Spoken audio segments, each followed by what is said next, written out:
All right, welcome back. The KwaZulu-Natal Education Department has until tomorrow to release its draft policy report on scholar transport. Now, that's if it plans to abide by a High Court order. In 2017, a community movement, Equal Education, along with Section 27, took the department to court over its failure to provide scholar transport to 12 schools in Nquthu in northern KwaZulu-Natal.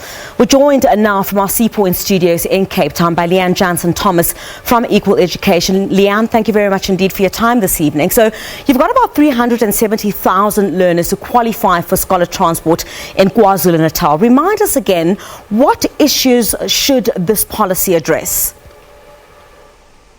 It's important to begin by emphasizing that the right to scholar transport is a component of the right to basic education.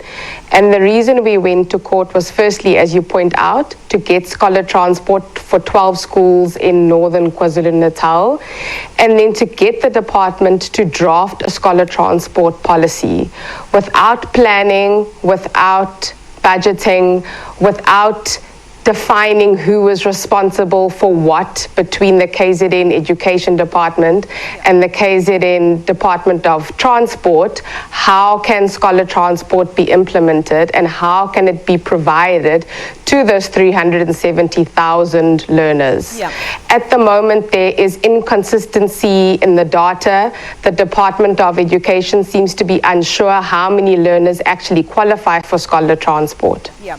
So all of this was sparked by the Long Walk to School campaign, I understand, where you found that learners in schools like in Nquthu were walking long distances to and from school, sometimes in a dangerous terrain. What is the situation in areas like that now?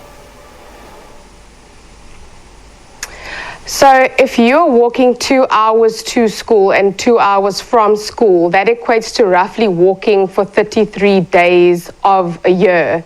We've seen countless news stories of learners who are being targeted by criminals on the way to school, learners who are suffering due to extreme weather, learners who are being washed away and losing their lives in floods. Yeah. Even if you do get to school, if you make it to school and you don't fall victim to violent crime, you are exhausted by the time you get to school, you're hungry, you're tired. How can you be expected to learn?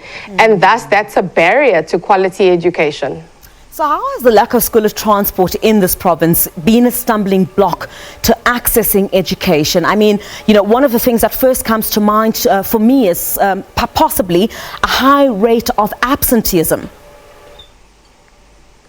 Yes. So if learners as young as 5 years old are having to walk 2 hours to school, it's understandable that when the weather is severe, such as when there is flooding, heavy rains, that the learners would then remain home. And when we started this campaign in 2014, and Equal Education members and learners said to us, this is a problem, this is a hindrance to our education, the teachers and the principals that we spoke to did cite absenteeism as a problem due to a lack of safe and a lack of reliable scholar transport.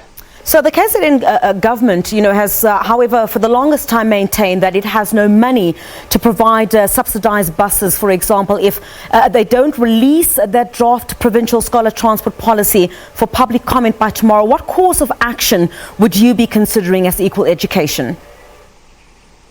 So that's a pitiful response to blame budget constraints, because how do you know what the cost of scholar transport is when you don't have a policy? And so you haven't worked out who needs scholar transport and what it will cost. There are various options that we are considering at the moment. There is further litigation, and of course Equal Education members have been relentless in this campaign for scholar transport, and they would certainly take to the streets if a policy is not released, and they will demand accountability of the KwaZulu-Natal MEC for education. Thank you very much indeed for your time. That's all we have time for. Equal Education's LeeAnne Jansen-Thomas on the deadline for the KwaZulu-Natal Education Department to release the draft provincial scholar transport policy for public comment by tomorrow. Let's go straight to the